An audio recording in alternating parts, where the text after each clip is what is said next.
What is happening? We got Juan on mute. That's all good. It's all good. Thanks for tuning in today. So we got a great live. We'll kick this thing off. All right. So today we're going to talk about. We got the unmute thing settled. We do, I think. All right. Welcome to the show. It was on purpose. I like it. All right. Welcome to the show. Cool.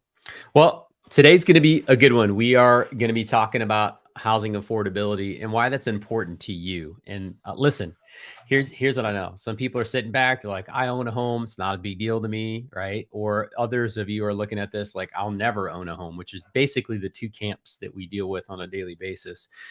And trust me, I understand, right? I have been on both sides of this equation. But here's the thing that I do want to share is, the stuff that we're going to share today is important to understand if you own a home or you want to own a home. It's important to understand if you have kids who want to own a home one day, right? Like maybe you have family members who are on this boat. Like the one thing that we want to share and just really help people understand is, and we're going to show some information today, but home ownership has been proven to be the most successful vehicle for wealth building for the average American. Right. And if you're not the average American, great. This doesn't apply to you. But for everyone else who works for a living, this is typically the solid path. It's a very proven path to creating real wealth. Right.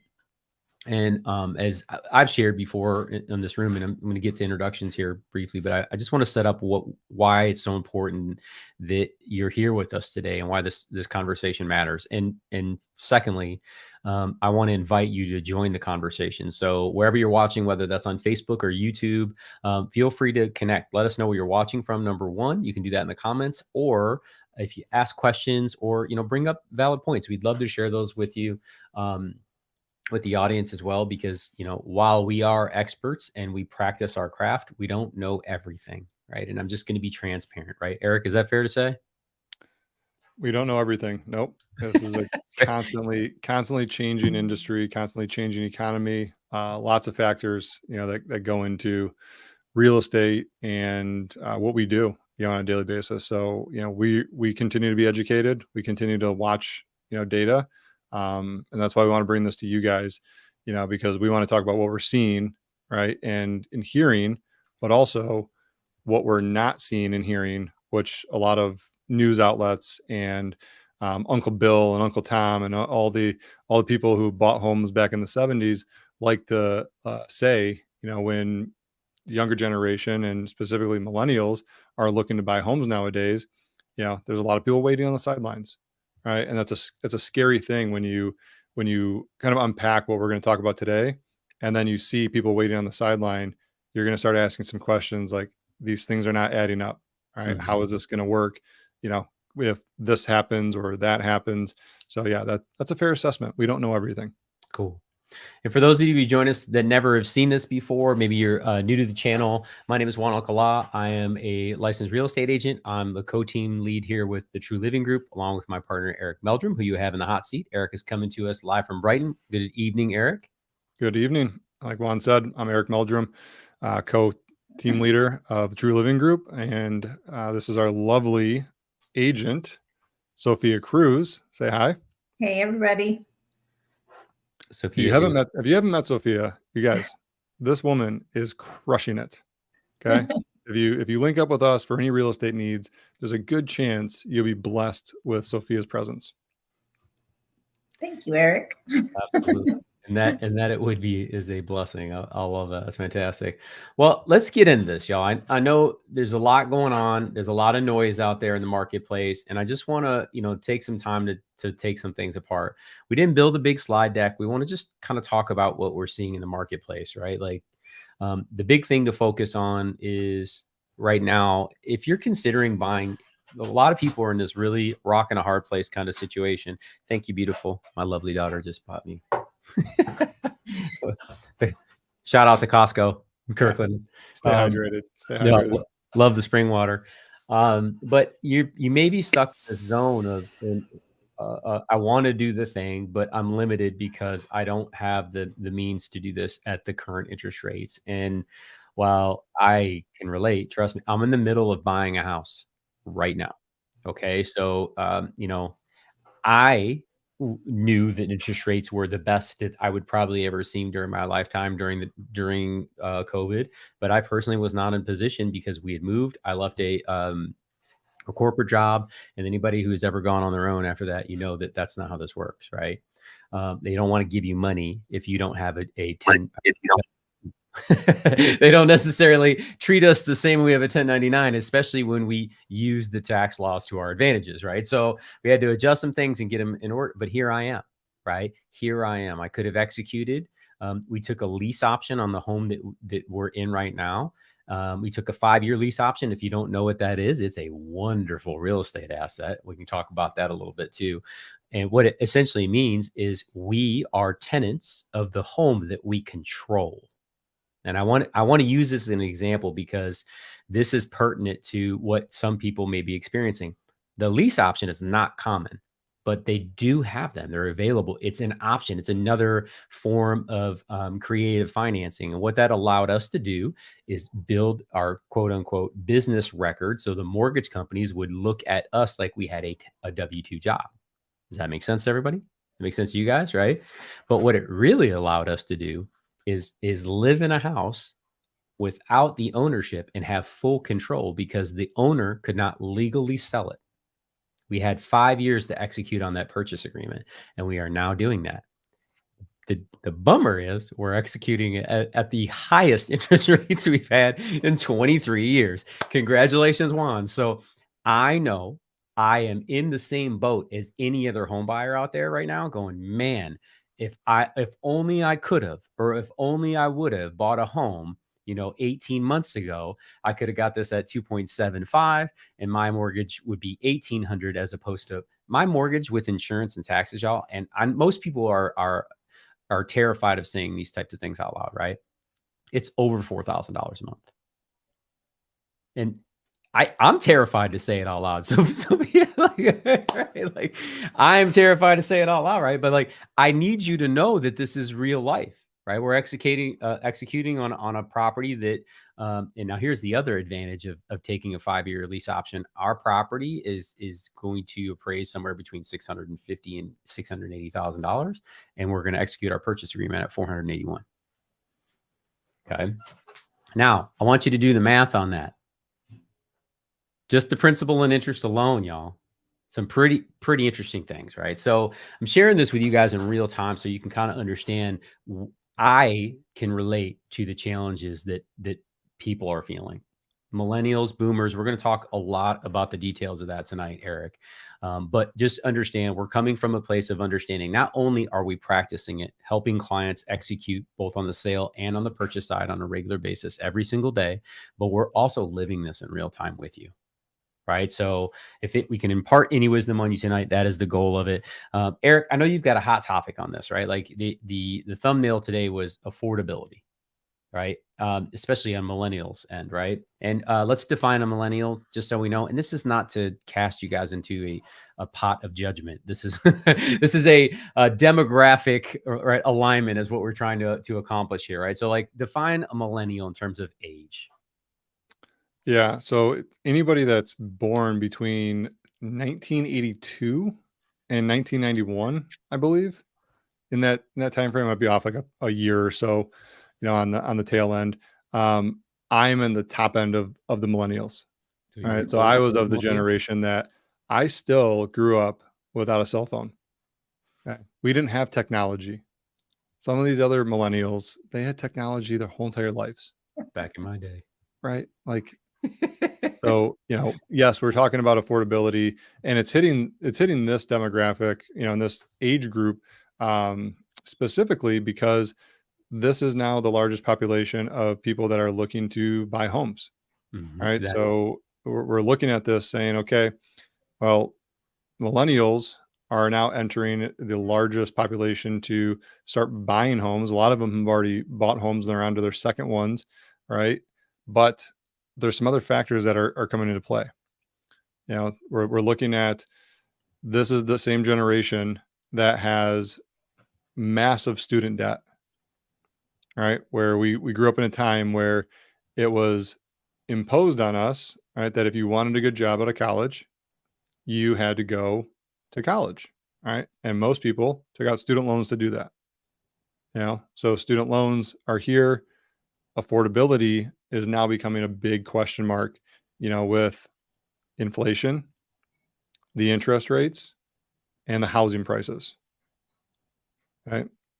I think the most crazy stat that I've read recently on this is that most Americans have less than $2,500 of savings in their bank account. That's crazy. Unbelievable. All right. Yet unemployment's at an all-time low and spending has not slowed down. Otherwise, the Fed would have, and this is clear because the Fed has still increased the interest rates because the spending has not slowed down. Right? Inflation has not been hedged, on the back end. So, we're going to unpack a few of these things, but yes, millennials, it's a big group coming into it right now, and this is the target of the conversation. There's a lot that goes into some other demographics and age groups as well. Boomers being one of them, that they hold a lot of the generational wealth, that's floating around there. So they're not having the same challenges of affordability. We're really upset about the prices of things, but Yep. they can still afford to pay them in cash. Absolutely. So I want to get into something specific that's going to address a couple of the elephants, right? Because what I don't want to do is put people in a situation where you think that we're trying to steer you one way or another. I want to bring data, right, Eric, to the conversation. We want to bring real information to the conversation that can kind of help you see through some of these things. And he's making a really valid point right now regarding who owns and who controls. I started today's conversation with who controls the asset, right? Because if someone, and typically who owns these homes, and I'm going to share this right now, the neighborhood that we're buying in, that we've been here with, I spoke to the neighbor who built the very first house in this neighborhood in 1970, and he walked up to me and he says, "Juan, the neighbor behind me just sold for $805,000." He goes, "I don't know how anybody does it anymore." I'm like, "Eddie, you haven't had a mortgage in 33 years." No, right? And you haven't worked in 35 either. He's great, right? But I want to share some things. He's 91 years old, still lives in the original home that was built, the original home in our neighborhood, right? Lives in that house, has not had a mortgage in God knows how long, and it is uninsured on the property, right? Let me walk you through why. And the reason being is because the insurance, he's got a 10% deductible on the insurance on the property, just as an example. And if they're valuing the home at $450,000, which his state equalized value is, because he's lived in it so long, he hasn't been reassessed in forever, right? So he's got super low taxes.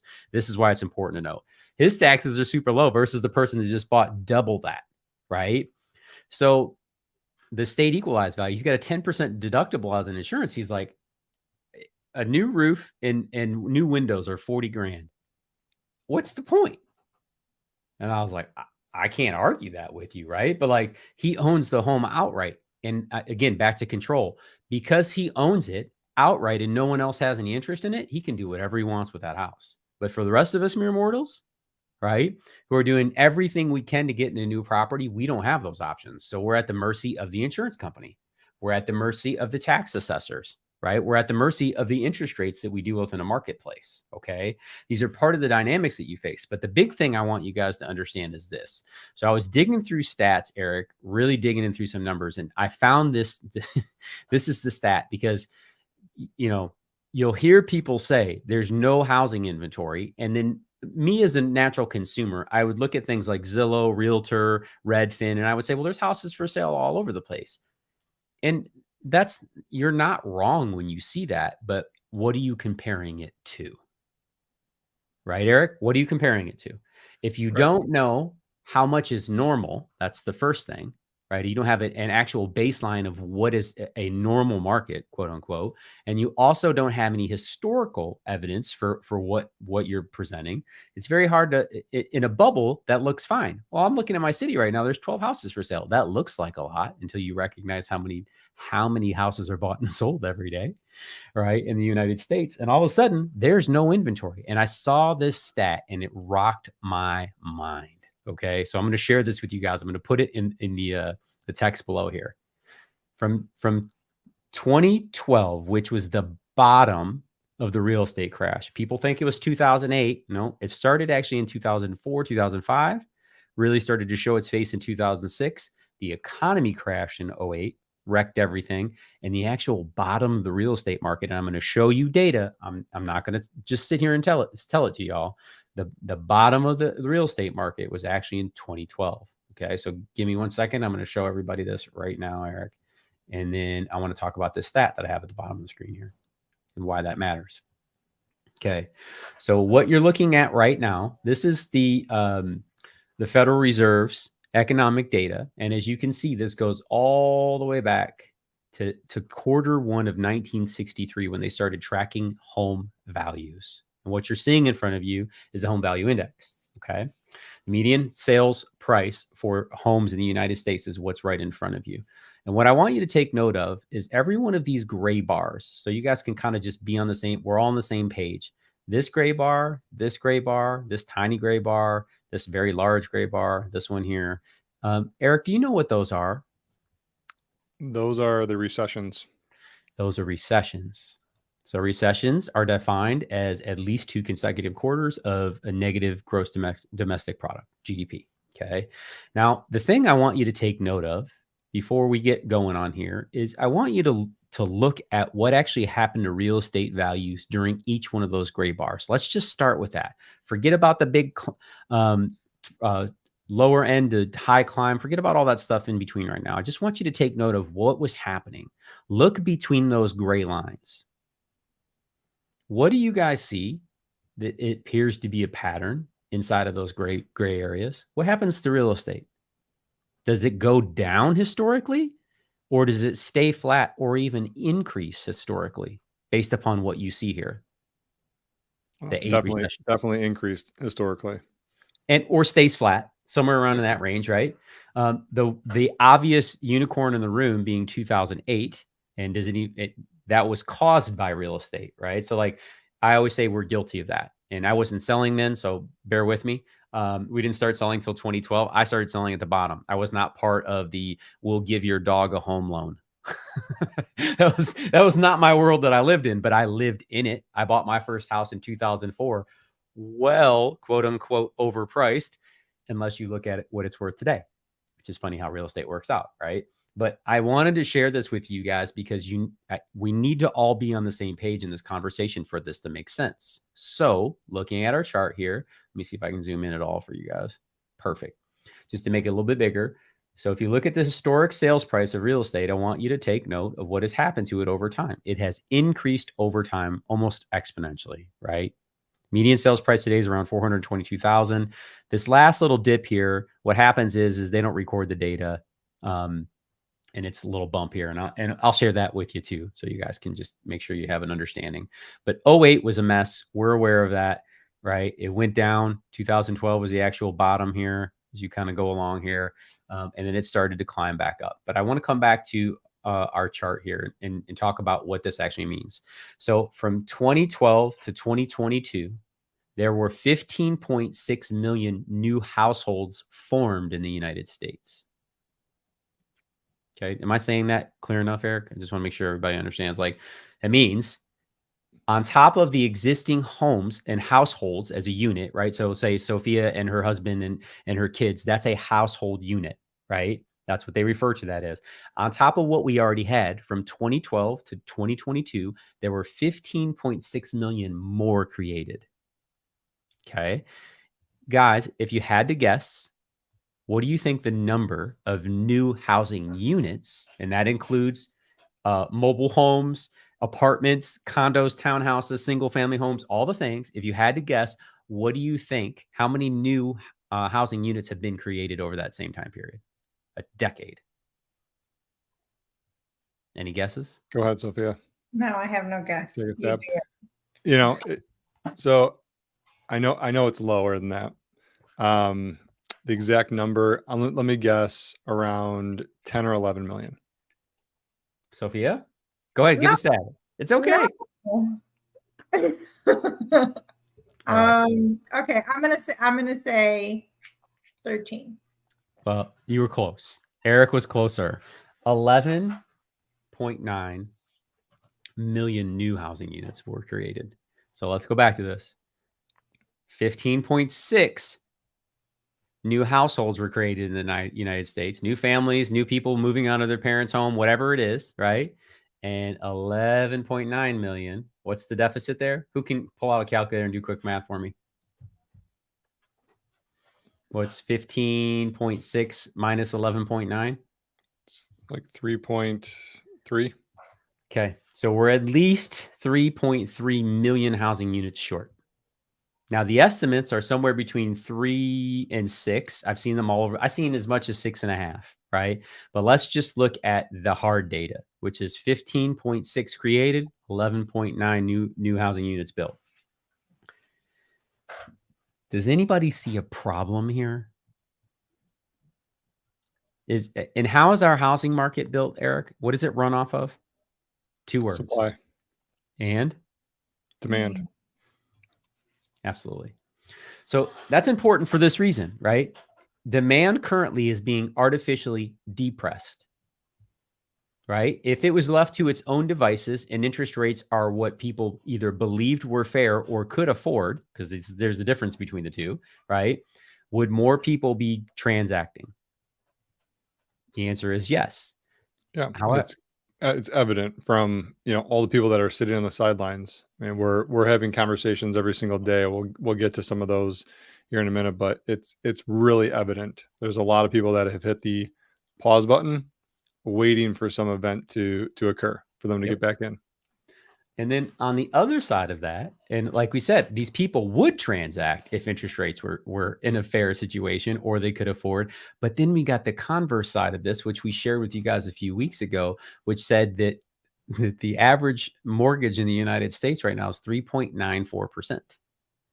And we know that over 30% of the mortgages in the United States are below 3%.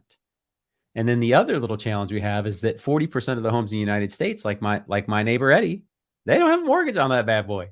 And guess who is not coming to play in an 8% environment? We're at 7.5 today, but that's if you got perfect credit and everything goes great, right? If you've got a bumpy road or anything like that, you're looking at 8.05, crazy stuff, right? Like big numbers. Do you think Eddie is going to sell his house?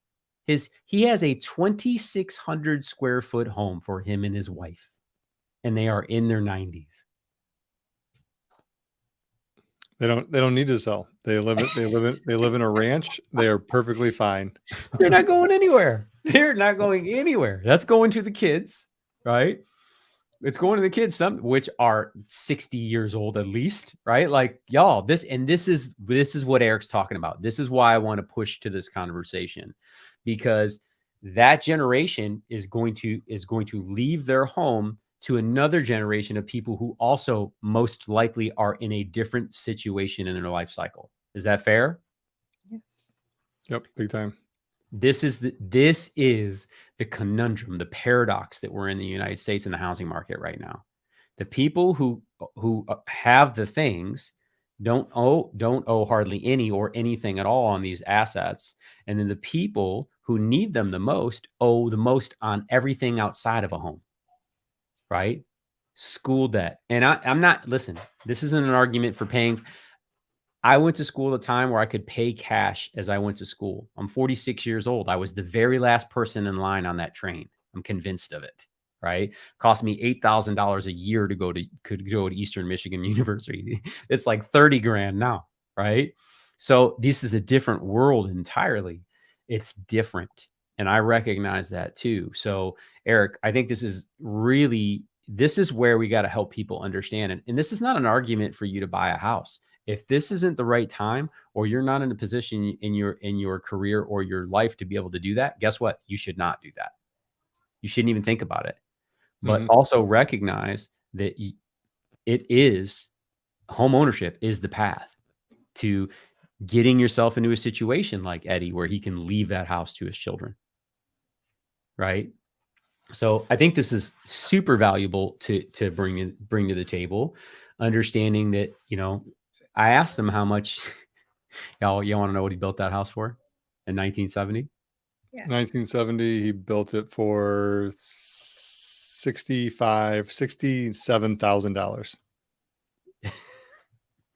It was 63. I'm good today. You see why I never want to guess against this man? I know my numbers. I know them. Oh my God, it's so crazy, right? And he's like, I know our the neighbor custom homes just going sold back for, to the 70s. yeah, and he's like, our neighbor just sold for 805. You see what I'm saying? Like, holy wow, different world. Because that's what he's like, where am I gonna go? Where am I gonna go? Right? Nowhere. You're not going anywhere, Eddie. Like that. Yeah, if he wants that same lifestyle, right, he's gonna sell and go buy a condo that's 3/4 of his equity there. He's gonna downsize. That has a $400 to $500 a month HOA, and then another, the tax bill is going to be twice what he's paying now. So like, Yep. This is why, y'all. This is why we're in such a weird position in this housing market. It's so strange. Okay, you're not alone in feeling that. Okay, you're not alone in feeling frustrated. So like, what do you do, right? And then you get in this weird situation of like, well, I'll just rent. And trust me, there's a season for that, right? I shared my opening story here. Like, we took a lease option. We've been paying in this home. It wasn't a rent to own. I get none of that money back. Zero. You know who gets all that? the homeowners, right? But I did have control, okay, which gave me an opportunity to execute. And that is wonderful, but it is very difficult, if you're in one of those situations where you're like, dude, I'm paying $1,200-$1,500 a month on my student loan debts that somebody told me I had to go get so I can get a job, right? And then now I come out of this and I'm finally setting myself up, and then interest rates are here. So this isn't, guys, I'm not here to complain about the interest rates. I'm just here to deal in reality, right, with Eric. And he brought up such a good point, but understanding that we have a deficit. That's the part I want you guys to just start with, and know that we're coming from a good place. This will change. The housing prices will change. They may go up, they may go down. They'll probably give a little bit of cushion here. You're going to see this runway for the next few months of housing prices continuing to climb. And I'll show you why here in a minute, from a data perspective, because last year at this time is when they really got crazy on interest rates. If you go back and look at the interest rate chart, if I show you that, which I will here in a second, this is where they started to spike, and they went over 5% at this time last year, and people were losing their mind. They went from 2.75 or 3.25 in June to 5.25 in at the end of August or the beginning of September. That's a 2% increase in that short period of time. People are like, what in the world is happening? Right. And then by October 22nd, we were at 7.29%. People are losing their mind. So Eric, let's talk about this a little bit, right? So this is why we're having this problem, right? The people our seniors are aging in place. They're living longer because of medication, right? They're staying in their homes because where are they going to go? That's what he said is absolutely right. Where am I going to go? If I sell this, right, and go somewhere else, I'm paying double the taxes. I'm going to have an HOA. Like, why would I do that? Doesn't make any sense when I can just stay here. And then on the other side, you got people who need housing, and we can't build them fast enough, right? And builders are building to contract, or building to suit is what we refer this as. They're not speccing whole neighborhoods out waiting for people to show up. That's not happening, right? So in this marketplace right now, Eric, like talk to us, like, how do you approach this? You're a homeowner, right? You put yourself in a position to purchase a home, but you weren't always in that spot. You're a millennial. You've gone through this path. What are you seeing right now from people who want to purchase? How are ways that we can help them solve this problem? Yeah, and that's really the main question. Like, people are not going to stop buying homes. They're not going to stop selling homes. There's life events that happen, right? Death, divorce, right? All those things are going to continue to happen year over year, right? So the question becomes is like, how do I navigate all this, right? And you start looking at, the conversations that we're having. I want to pull Sophia in here because, we're on the front lines having these direct conversations with clients that are saying the same thing, right? Like, how do I navigate this market? How Yep. do I wait? is now a good time to buy, right? And I'm not here standing up and telling you like now is a good time to buy, right? You'll never hear that come out of any of our mouths, Yep. right? In terms of now is a good time to buy real estate. That's a sales tactic. The reality of it is people are going to transact when they're ready. Okay. We're here to help navigate the current landscape of where we're at. I can't change interest rates. Sophia, can you change interest rates? I wish. Juan, can you? I No. wish. I wish, right? If we could, Oh, we would do it. We can't change the housing prices, but right? magic Wave wand. that magic wand, make it Yep. happen. But it's not going to happen, right? We're not going to be able to control those things. What we can control is navigating how to become a homeowner that makes sense for you, right? And that's why we want to talk about the affordability, because everybody's asking, how do I make this work? Right? Home prices are not going down, right, anytime soon. Supply is not increasing anytime soon, right? And interest rates don't seem to be going down anytime soon, right?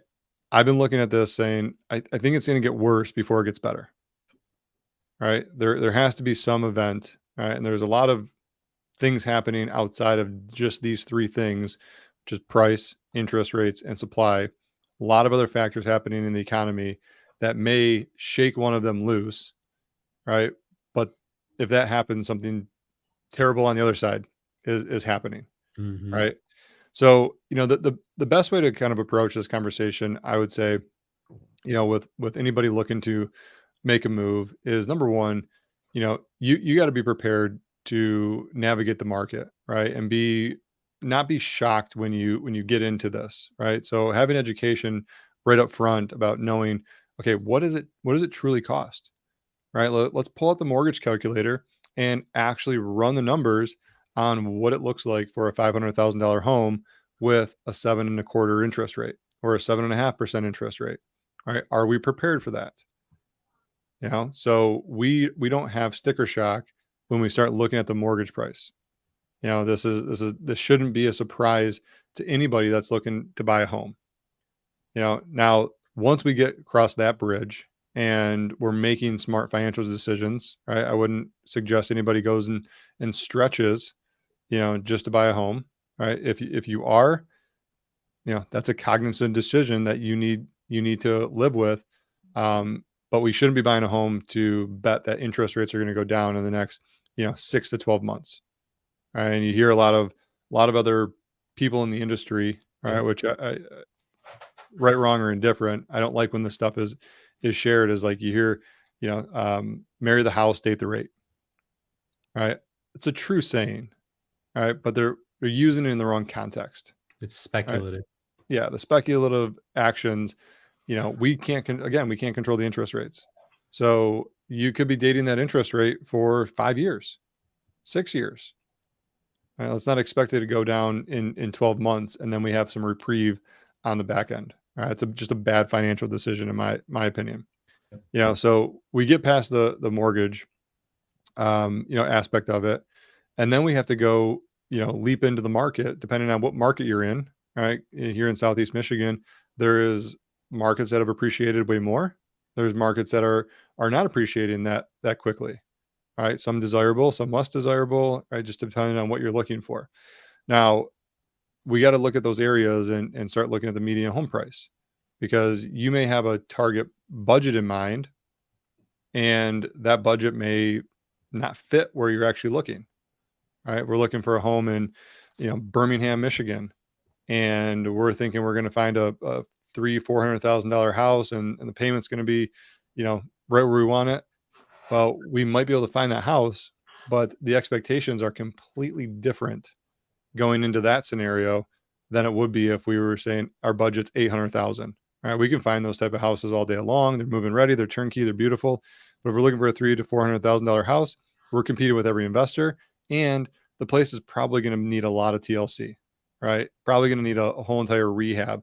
So we're peeling back the layers, right? And this, I'm taking you guys through exactly how I approach the conversation with our clients, because it's so imperative that we make sure you guys are ready, right? That you guys are ready to transact and you have all this information, right? Expectations coming into the mortgage, coming into the housing market, right? And the biggest thing, like, Livingston and Washtenaw County and are the places that most people, from Metro Detroit start moving to, when they get sick of, Livonia or Farmington Hills, and they're like, I want a little bit more space. I want to move out, get an acre or so.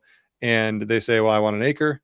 I want, a pole barn in the backyard, and I want all that for $250,000. And I have to hold my breath because, like, it just doesn't exist, right? It's the unicorn, right? It's the unicorn, but they believe that that's what they can get. So we're pulling back the onion layers here and looking at this. And now once we get to a good spot where, we know the interest rates are locked in, we're good with the price, we targeted the area. Now we start talking about creative ways, to go after properties that are of interest to people. Now, not every property is going to be a hot property. Okay. Yes, we are seeing a lot of multiple offers. All right. Yes, we are seeing a lot of competition. There's a significant amount of homes that are going over asking price. That's the reality of where we're at, but it's not every home.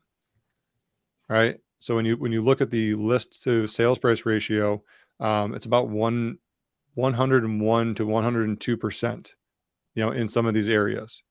So that means about 1% over asking. Now, that's a little bit skewed data because when you look at the amount of, if you scroll down on the Dexter housing market, there's actually some stats. Scroll down to the next section there, Juan. Here's a prime example of it. So you see that the sales to list price ratio, 99.8%. Okay. I think there was like 4 homes sold in Dexter last month. Yeah, but it's 104%. There were 6. Yeah, six Right. homes in Dexter, right? Yep. Just to show you how little. But it's 101.4%. But look how many homes went above asking price. 50%. Right? So when you get into this, 50%, those 50% of homes could have went 10, 20, 30, 40, 50,000 over ask. And then the other ones, there may be a group of homes that are going for, 5, 10, 15, 20 under ask. Yep. Right. Those are the homes. And this is where you start getting into, the type of buyers that are entering the market and setting these expectations. Right. Because I haven't had a lot of conversations with buyers today that want to pay a 7.5% interest rate and pay X for the house and then have to come in and do a bunch of work. And that's just the reality. So people are willing to pay a little bit more because it's going to be baked into their monthly payment than to shell out a bunch of cash on the back end to do rehabs and, fix the property up.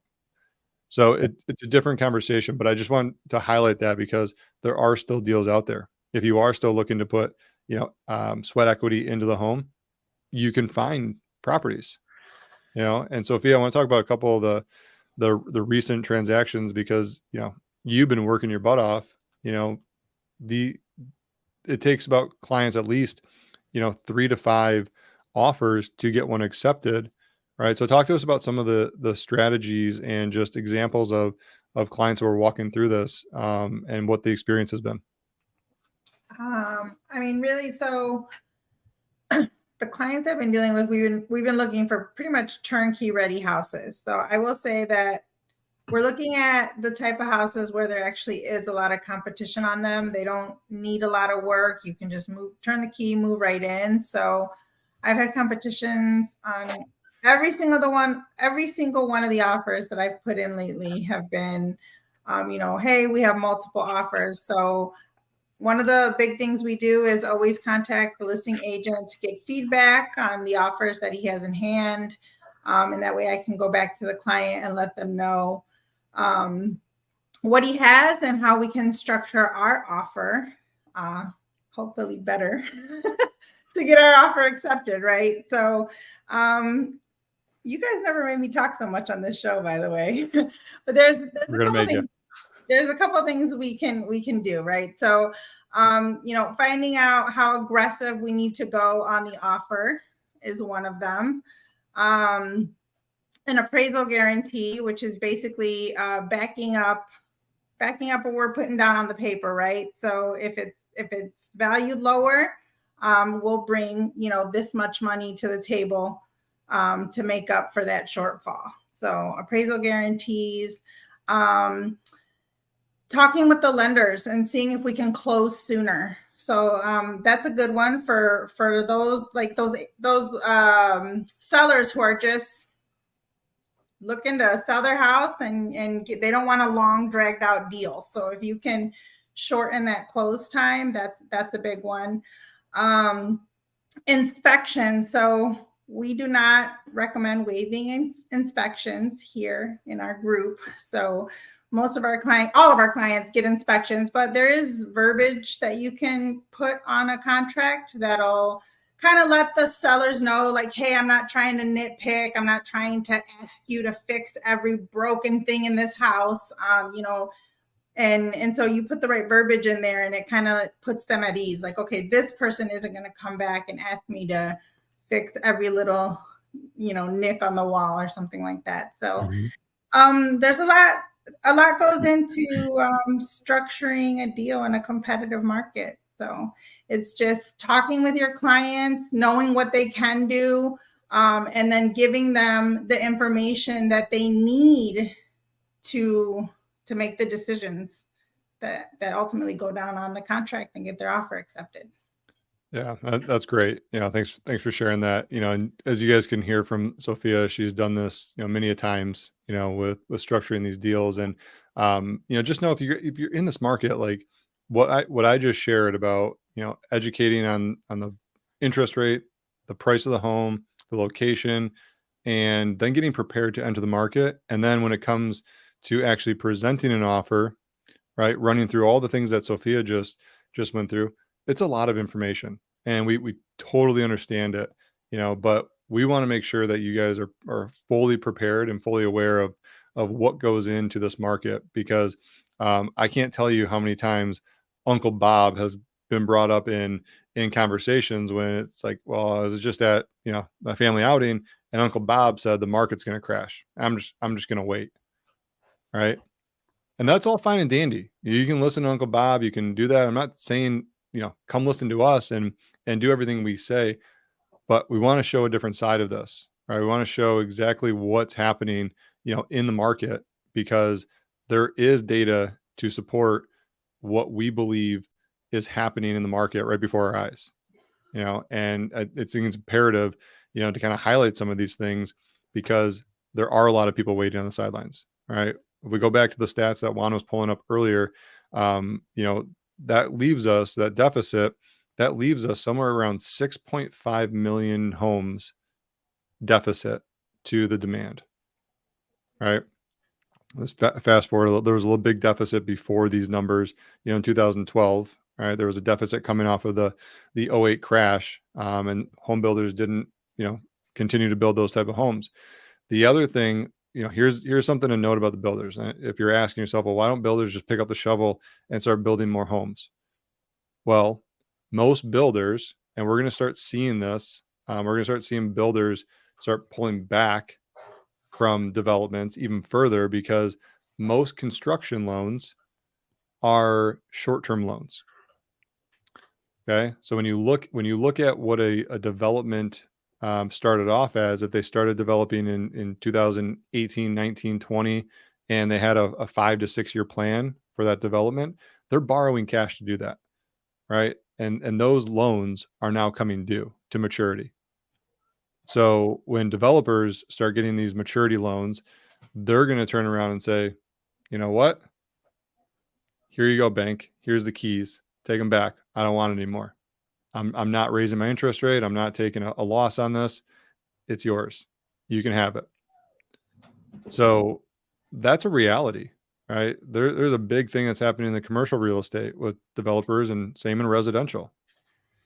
So we have 6.5 million homes deficit, right? We have all-time low supply, all-time high interest rates, for this period. And on top of that, we're at an all-time high of home prices. Right? A combination of those things will change over time. Will it be home prices? Will it be interest rates? Will it be supply? Something is bound to change. Yep. right? But it doesn't mean that this whole entire crash is going to happen. But now in the moment, there is an affordability issue and it's real. All right. So you're not alone if you're experiencing this, looking at the numbers saying, how does anybody do it? Yep. Well, and we started that off there, right? And Devontae, forgive us. I know you made a comment. I want to talk to your comment specifically here in a second. But this is the thing I want to come to, because the affordability thing is real, but it's not for everyone. And that's where people really struggle right now, Eric. That's the thing that I'm seeing the biggest challenge with between and this have and have not type of thing. And when I say haves, y'all, I'm not talking about the other half. I'm not talking about the 1%ers in the United States. I'm talking about the boomers. They did everything that they were told to do, and it worked for them. You've done everything that you've been told to do, and it hasn't worked for you, right? This is why this is such a hard thing for the two groups to kind of understand. And when you show people numbers, it really kind of rocks their socks, because we showed this early. We went through this exercise before where when a boomer did what a millennial is trying to do, you could do it on a single income, and it was only going to be 20 to 25% of your household income. Now, to buy the same home that Eddie bought for his family in 1970, yes, things have gone up, but I want you to understand that the ratios have exponentially grown. When Eddie used to be able to do that for 25 or 20 to 25% of his household income every year, which was only one income, by the way, but let's just say as a household, right? Now today, that same home in that same neighborhood cost 5 times the average salary. And this is where the struggle comes, because people are like, what in the world? Millennials are like, I can never afford it. And people are like, how are people doing this? It's unsustainable. Guess what? People have enough money to keep doing this. There are people that are flush with cash. They did the things, and I'm not blaming boomers. I just want you to understand they followed the path. They did the thing. They put 401ks together. They built assets, and now they have the ability. Listen, y'all, if Eddie wanted to refinance his home and buy another home, he could do it without ever touching his bank account.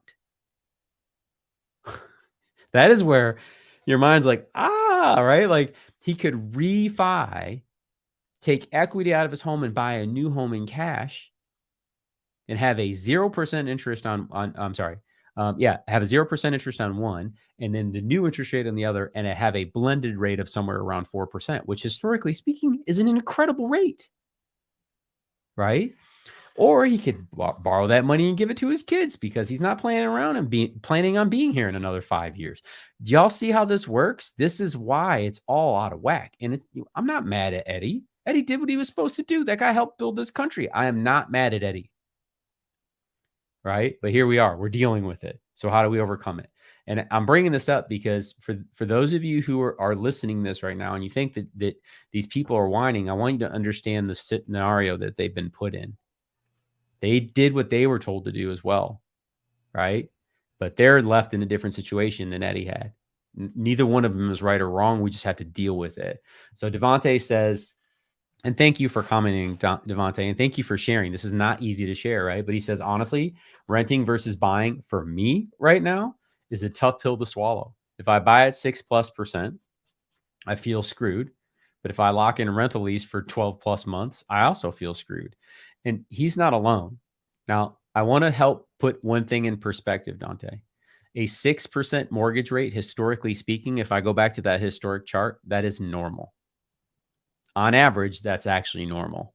The 2% rate that we went down to, that was the poison pill that the Federal Reserve put in the market. Most people don't recognize yet, but that is why we're at where we're at, because people don't want to move because they feel locked in because of their interest rates.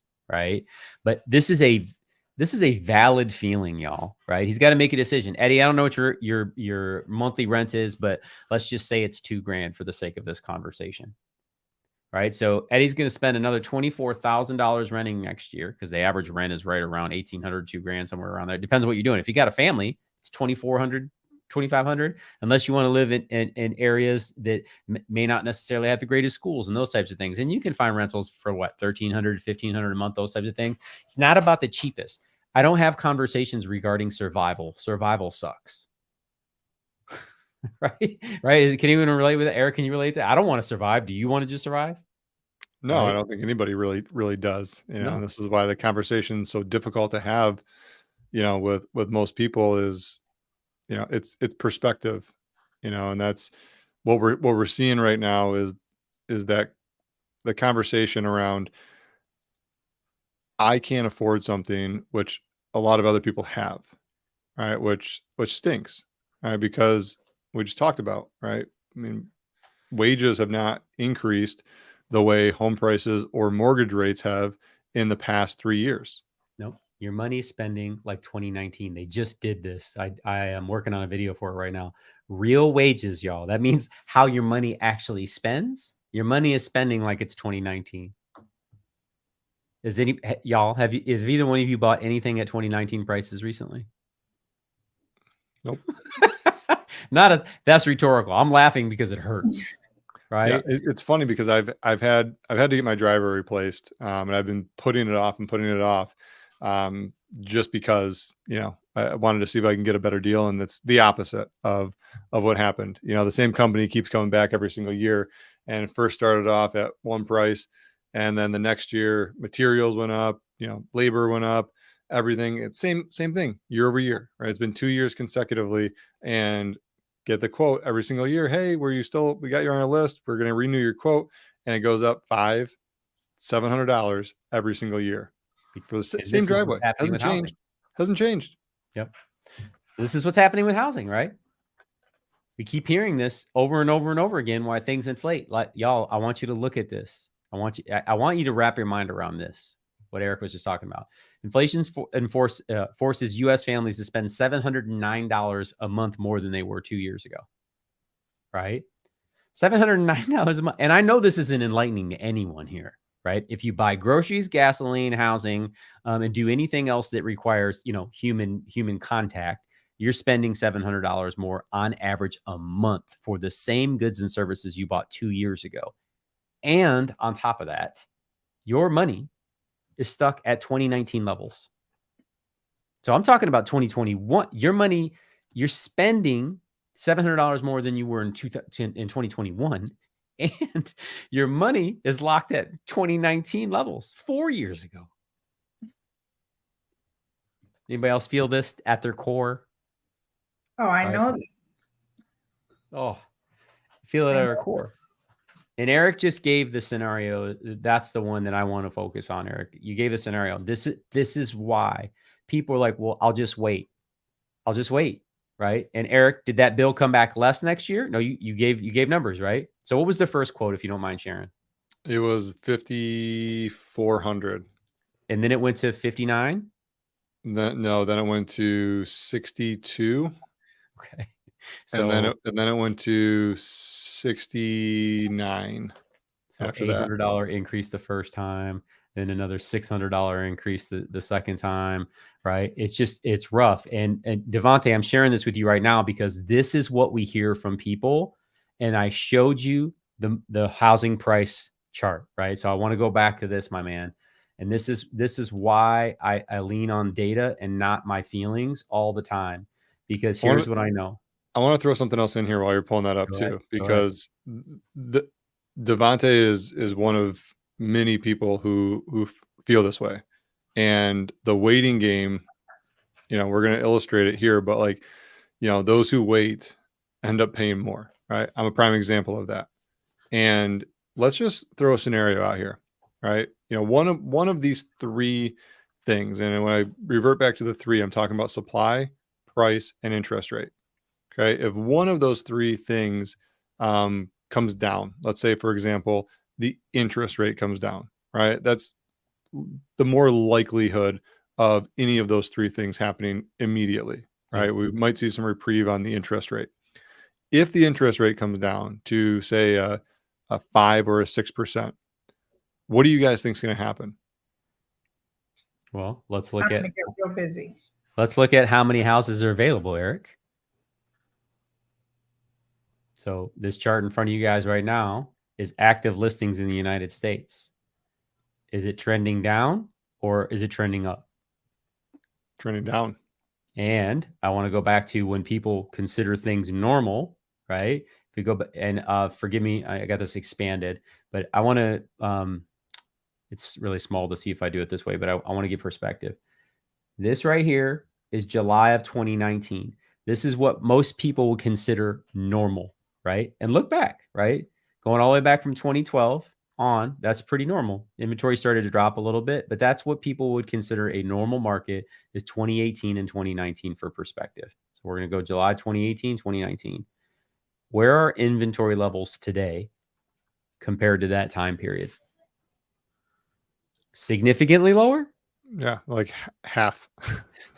They're almost a million housing units less. So going to Eric's scenario, this is why I want to talk about this. If we're going with lower interest rates, is the people who have been sitting on the sideline waiting, saying, I'm just going to wait for interest to go down, are going to jump in the market and now be competing with everybody else who's been waiting to do the same thing for the houses that are available only, because we don't have, like Eric said in our scenario, the supply issue is not fixed. Right. And that's also going to get some people that are waiting to sell, right? They're kind of in the position of like, okay, I'm locked in at a 3.9 interest rate. I would like to move. I would like an extra bedroom. I would like, home office. There's a lot of people out there that have growing families and they do need to upgrade, or there's the complete opposite. There is the Eddies out there that is like, hey, this house is too big for us, but it just doesn't make any sense, to move right now because we perceive that we're overpaying. We're going to take that cash and put it into something else. So that will free up some inventory, but there is enough demand, knowing that we're to the tune of 6.5 million homes short in the US alone, that's going to get a lot of people off the sideline and transacting when that takes place. It could be the worst thing that ever happens. You said this earlier, right? The government put a poison pill in the interest rates when they dropped them down to 3%, right? And sometimes even 2% people were getting refied at, right? That was the poison pill that started all of this. They bring that down again. Well, the supply and demand, right? If we start getting way more demand, what happens? Well, we start getting way more supply coming in and that demand is consumed. What's going to happen to the home prices? Stable or increase. Stable or increase. All right. I remember this vividly, when 2020 happened. And I won't say the 19, right? That whole thing, but it was an unprecedented time. And at that time in the back half, we were going gangbusters, right? Everybody and their brother and mother was buying a home. Right. It felt like the wild, wild west. Like, here's a home for you. Here's a home for you. Here's a home for you. Like, everybody take a home. Right. And that's where a lot of people, made their move. But there was also a big portion of people that came into that market. It's like, oh, they're paying $30,000 over asking price for that. Like, no way. Absolutely not. Like, there's no way I'm paying a penny more. Well, I have clients that are still looking for homes, right? That still don't take counsel, right? In the fact that this could get worse before it gets better. In the housing, the entire industry is up 63%. Yeah. Whew, and man. you know what? The people in 2021, leapfrog a year, they were wishing they would have took action in 2020. The people in 2022, they were wishing they would have took action in 2021. All right. So there's always hindsight into it. But if you go back to the Fed historical values of home, they've continued to go up. Right. Some more than others, but real estate as an asset class over the long period of time, I'll say this again, it's going to appreciate. All right. And here's the other side of this. Even if you buy a home and home prices do come down, okay, and interest rates do come down, yes, you can refinance. But if the home prices come down, do you really think the bank's going to come knocking at your door if you have 20% equity in your home and that home price drops 10%? Do you think they're coming to foreclose on you? I don't. No. I think the banks have bigger problems that they're going to be facing here in the next 6 to 18 months. Yep.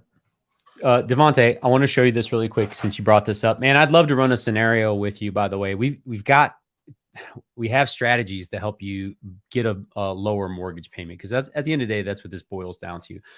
Anytime someone is buying a home and they have to use a mortgage, you're buying based upon payment, not upon price. And the reason that I know that this is true, because you're not paying whatever the listing price is. That's what it costs to purchase it. But over time, with an amortized mortgage, right, you're paying up to 3 times the amount of that, right? So if you buy a home at $400,000, you could be paying as much as $700,000 or $800,000 with interest over time. So don't tell me you're buying a home on price. It's not true. You're buying a home based on payment, unless you're paying cash. Then it's price focused. Does that make sense? Right? But I want to show this. This is the historic 30-year fixed rate mortgage in the United States. And I want to go to a time, I want you to see something, y'all, because again, you hear real estate people say things and you're like, you guys just want to sell. No. Yeah, I'm good at what I do. I'm not ashamed of selling anything. I have a wife because I convinced her that I was a good bet. And if you have a spouse or a significant other, you're also good in sales, whether you like it or not. But I want you to notice something here, right? When I say the historic interest rate averages, people hate hearing those things, but here we are in reality. I want to show you the last time a mortgage was at 6.5%. That was 2008. That was the last time mortgages were at that height. And notice from there, going back to when they started tracking this in 1971, on average, it's much higher. Right? This is when they had the huge inflation and interest rates were as high as 18%, 18.36 right there on September 25th of 1981. But as you come along, interest rates don't start dropping down. We got to a 6.9, 6.8, right around there, 6.8% in 1993. But for the most part, it's been above that the entire time up until that 08 number where we showed.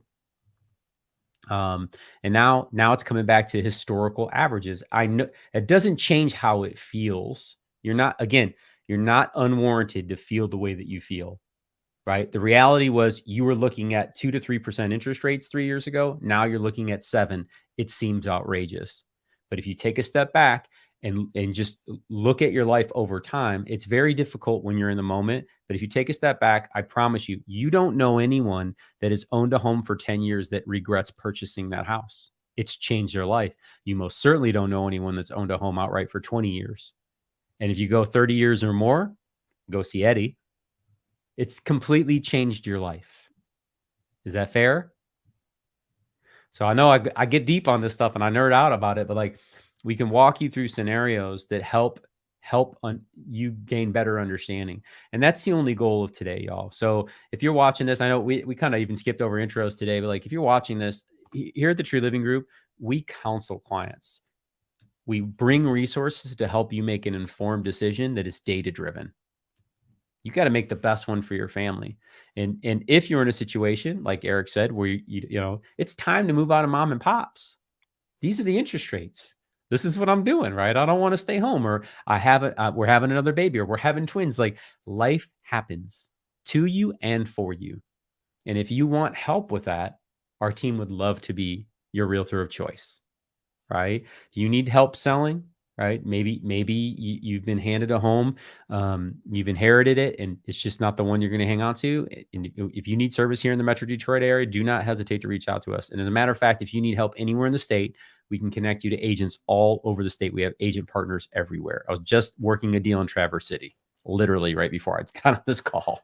So we're here to help you.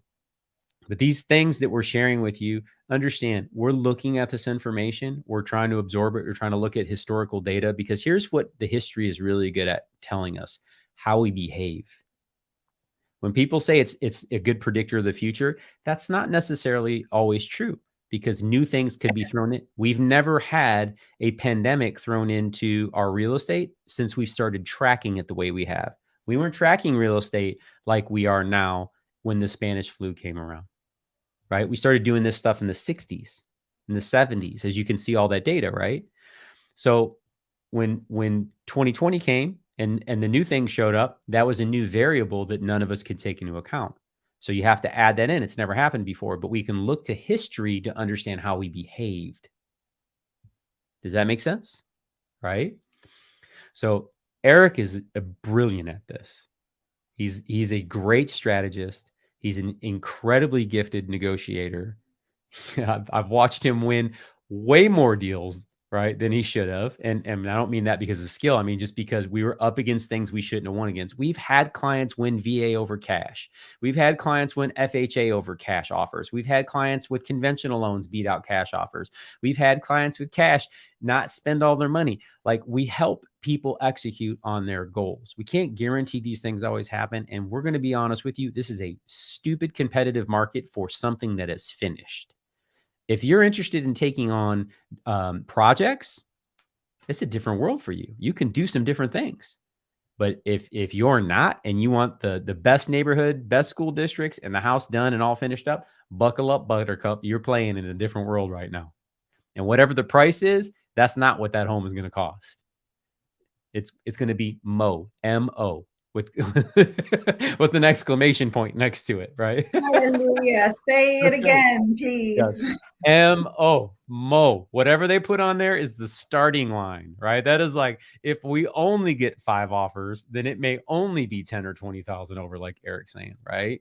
And or he showed you 104% of asking price.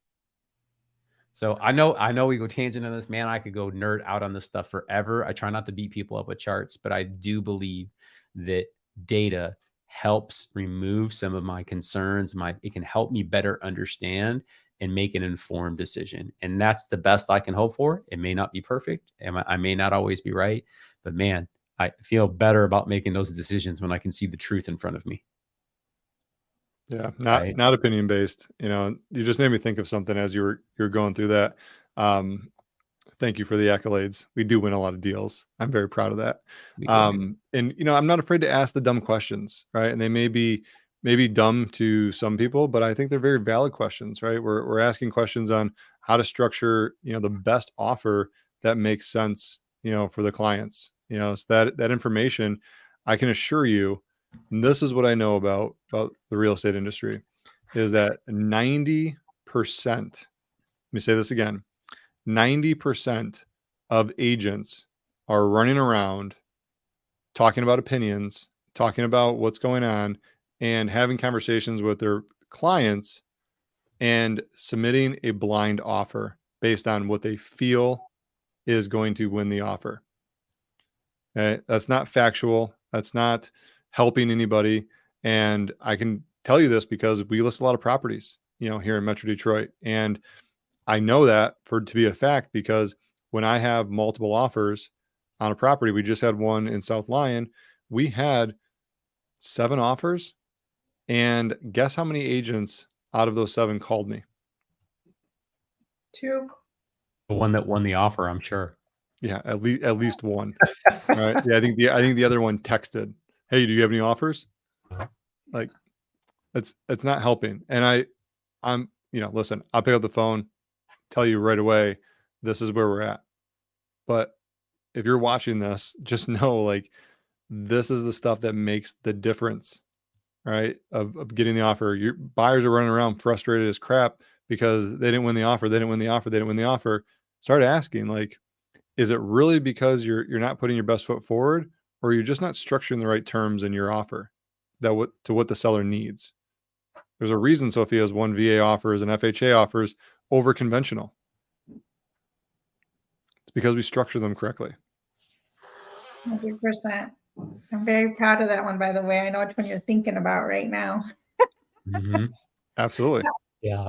And Go we ahead. didn't run the calculator, but I was going to do that for Devontae, so you can just kind of get perspective. Devontae, buying down the interest rate right now is one of the best paths. And if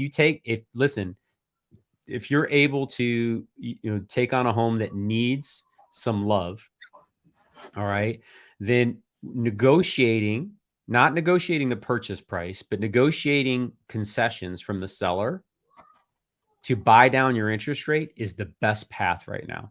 It will put the most money in your pocket every single month. It will save you the most money because you're the one spending it, but it will keep the most money in your pocket every single month and give you the flexibility to then reinvest that the savings back into the property and build equity through that path. Okay. So you may not have all the resources in the world, but if you do believe that home ownership is the best because data proves it, right? Now, if you're only planning on being there for a year or two, don't do that. That's speculation. Like if you go back and look at history, holding a home for 2 years, a house is not supposed to make you $50,000 in 2 years. It's supposed to be a steady, stable asset that by definition has been an incredible hedge against inflation, by the way. We didn't even talk about that, right? We didn't even talk about that. But over time, 2 to 3% steady state keeps up with inflation. It's a giant bank account. That's what I always tell people. A house is not, it's not an investment. Investments bring you, they cash flow, right? Your house does not cash flow unless you're renting it. That's a different game, right? But what it is an incredible bank account where in 3, 5, 10, 15, 20 years, the average homeowner right now has been in their home for 19 years in the United States. A lot of equity out there. And if you want some strategies on how to deploy that equity into making more, if you believe that housing is going to continue to appreciate, strategies for that too. All right. All you got to do is ask. All the contact information is in the description below. If you're following us on YouTube, we would love we would be honored if you would subscribe, but also hit that like button. It lets people know that there was value here. If you know somebody who's considering buying, selling, or relocating or investing in the Metro-Detroit area, please share this with them. Right? We do have a team in Tampa, so if you want investment properties down there too, yeah. we cover both states, Michigan and Florida. That's right. I got you covered down here. So, but reach out. All the contact information is down below. There's even a link to Eric's calendar where you can legitimately schedule a time to jump in and have a conversation with him. Again, our goal is not here to sell you. It's to help be a guide, right? We're a resource, right? We sell lifestyle.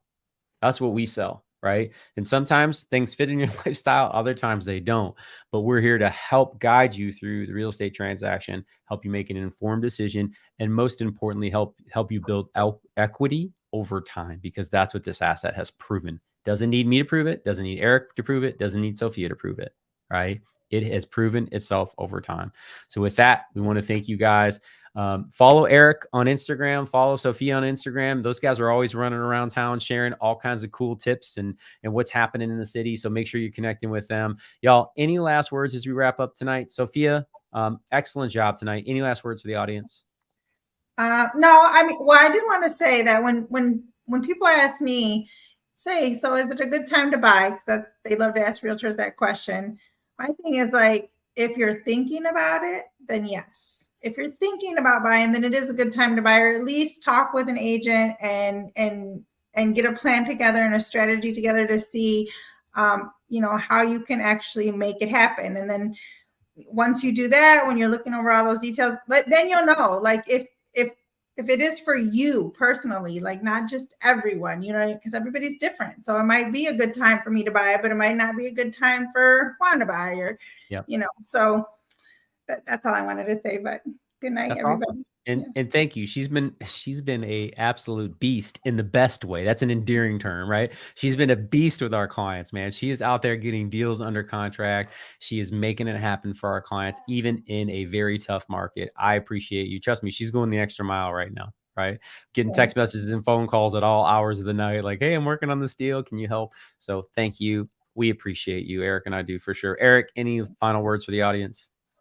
Yeah, I mean, this is a big topic, so I encourage you, to ask good questions, be a student of what's going on with the housing market, and stop listening to Uncle Bob, stop listening to Aunt Sally.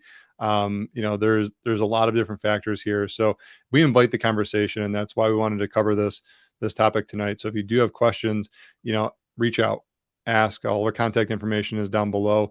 Have a healthy conversation. Again, I'm not here to sell you anything, right? The houses are going to sell themselves if you're ready to transact, but we can help navigate through and make the best possible plan, to get you to where you want to be in this ever-changing market, and again, something will shake loose out of this. Just know some things are going to change, but could the prices go up? Interest rates go down? All things are possible. Is it likely that all of them are going to come down at the same time? Let's hope not. I don't personally think so, but crazy things happen. We're in a crazy world. Yep. Well, in order for that to happen, people are going to have to lose their jobs. That's what I don't want to happen. Right. That is where we don't want to be. So that's why I was mentioning that. But yeah, Eric's, I'm telling you right now, he is a great negotiator. You'd be blessed to have him on your side. If you're local, we've been selling a ton of lakefront. Where's everybody going to selling on a lake? I don't understand. Well, why are you giving up your lake houses? Everybody wants the lake houses and everybody's giving them up. So they're cashing in. To the ocean. They're moving to the ocean. For sure. I just always blows my mind. Like that is the Michigan dream, man. Like you live in Michigan, you're like, I can't wait to be on a lake, right? That is the whole thing. So we can obviously help you with that. Again, all the contact information is listed down below, including a link to Eric's calendar where you can meet with him personally. Don't hesitate, right? Leave a comment, ask a question. We're here to serve. We love this. We would not show up on a Wednesday night at 7 o'clock if we weren't interested in talking about this. And we greatly appreciate your time and attention. Thank you for being a member of our community, essentially, is what you are. And we appreciate it. So with that being said, we want to wish everyone a great evening. Happy Wednesday. We'll see you all next week. Bye.